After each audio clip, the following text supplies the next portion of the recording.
thrilling reality-based story on Cursed Tales. If you haven't subscribed to our YouTube channel yet, then do it right now. And don't forget to press the bell icon so you stay updated with all our upcoming videos. Sometimes, making fun of others can end up backfiring on you. Some people just keep making jokes all the time. People can take offense to this, but sometimes what gets offended is something that doesn't even exist in this world, like a spirit. What I'm about to tell you, what you're about to see, is related to this. This story started with a joke, but its ending is very terrifying. You must have that one friend who jokes about everything all the time. Before this video begins, share it with that friend right now. Who knows what could happen in the next moment, but there's another side to this story that no one knew until today. And now, it's in front of you. These are supernatural effects, and you'll have to face them. So first, we need to understand what this actually is and what it wants from you, because the people in this video didn't know what was happening to them. They had no solid proof. So, what was happening to them? Until today, no one knew, but I figured it out. That's why you should watch this video till the end, because something like this could happen to you too. And when it does, you'll understand why it's happening to you, and why you've become a victim of this spiritual influence. Now, before the video begins, if you want to see more horror, mystery, and historical videos, subscribe to this channel. And now, the story begins.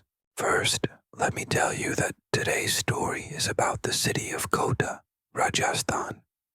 Kota is a city where every year thousands of students come to prepare for the JE exams. Sonakshi and Priya came with the same dream. Like other students, they decided to live in a hostel while studying. In the hostel, they met two friends, Sweetie and Sanjana. Together, they all decided to prepare for the JEE exam, but Sonakshi was a bit different from the other girls. She was a bit mischievous. She said, "Exams will always be there, but we should also have some fun."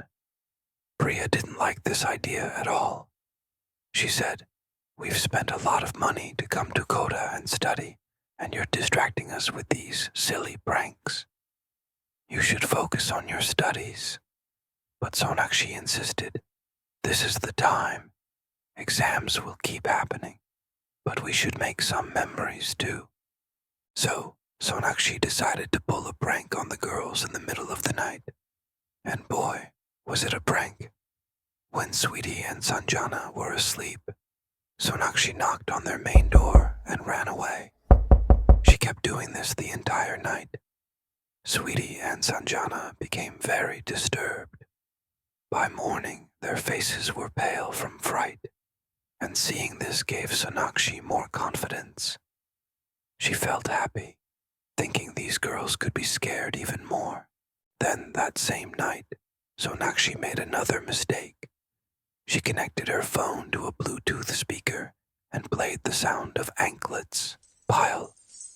She placed the speaker near their main door. Sweetie and Sanjana spent the whole night feeling like someone was walking by their door. A woman. Whatever was happening, they believed it wasn't a person, but a ghost. Sonakshi's plan worked. She realized they believed everything she was doing. These girls were genuinely scared. Seeing this, Sonakshi started doing it every night at 2 a.m. But perhaps she didn't know that these pranks were affecting her as well. She was toying with spirits. It's said that if you joke about ghosts or spirits, they come near you right away. A few days later, Priya and Sonakshi went home. When they returned to the hostel, Sonakshi noticed something strange. The room they lived in was very cold, even though it was summer. How was this possible? Sonakshi tried to ignore these things, but it became unbearable. She shared all this with Priya's mom. Priya's mom suggested, "Since you're in the same hostel anyway, why don't you both sleep together at night? That way, you won't be scared." Priya and Sonakshi agreed and started sleeping in the same room for a few days, where the temperature was normal, but Sonakshi still felt that her room remained unusually cold. She had to go back to her room often to get her stuff, but she was scared. So she thought it was better to return to her own room and resume living as before. When Sonakshi went back to her room, it wasn't just cold anymore. There was also a foul smell. Now Sonakshi was even more confused about where this smell was coming from. She called Priya, and Priya also confirmed that it smelled like something had died there, like the stench of rotting meat. They went to the warden and asked to have the bed changed, because it smelled awful. The warden agreed but said, "I don't know what smell you're talking about because I can't smell anything. Everything seems normal." Hearing this made Sonakshi and Priya feel strange, because they were sure they could smell something. Now Sonakshi was convinced that whatever was happening in the hostel was only happening to her. All the terrifying incidents were happening just to her, every day, without fail, and she couldn't forget any of it. Then one night, around 2 a.m., Sonakshi was studying alone in her room when she felt like someone was standing behind her. Someone was staring at her. When she turned around, no one was there, but she could feel it. That same night, after finishing her studies as she was about to go to bed, she felt like someone whispered something in her ear. She didn't know whose voice it was because no one was around, but she knew it was real. She ran to Priya's room and slept there. These incidents kept happening night after night. Every night, she felt like someone was whispering in her ear, and she would run to Priya's room out of fear.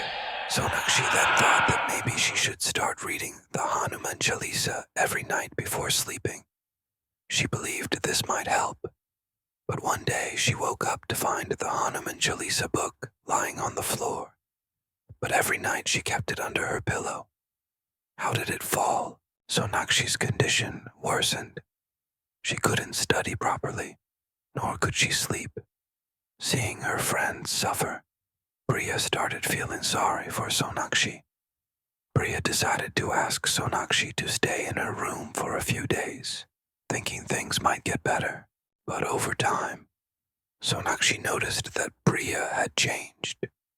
Priya, who was once a vegetarian, started ordering non-vegetarian food. It seemed as if Priya had never been a vegetarian in the first place. The most bizarre thing was that Priya started speaking in Urdu, even though Sonakshi knew that Priya didn't know a single word of Urdu.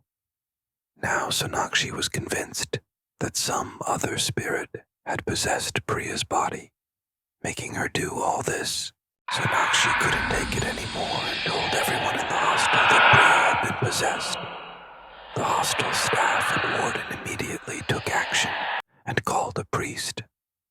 After performing rituals, the hostel became peaceful again, and no more supernatural activities occurred. In conclusion, Sonakshi and Priya's story reveals that the hostel was haunted. But why? It wasn't mentioned anywhere. However, we know why this happened. Every year, thousands of students come to Kota with a dream, but a small percentage of them fail. And seeing this, they fall into deep depression and even commit suicide. Their restless spirits linger in these places. They don't want other students to succeed if they couldn't, which is why Sonakshi faced so many obstacles. However, Priya fell victim to these spirits. At the beginning of this video, I told you that sometimes making fun of something can backfire on you, especially when it comes to spirits. So, always keep an eye on what's behind you. Who knows, if you turn around this time, a spirit might be standing there, waiting for you. Thank you.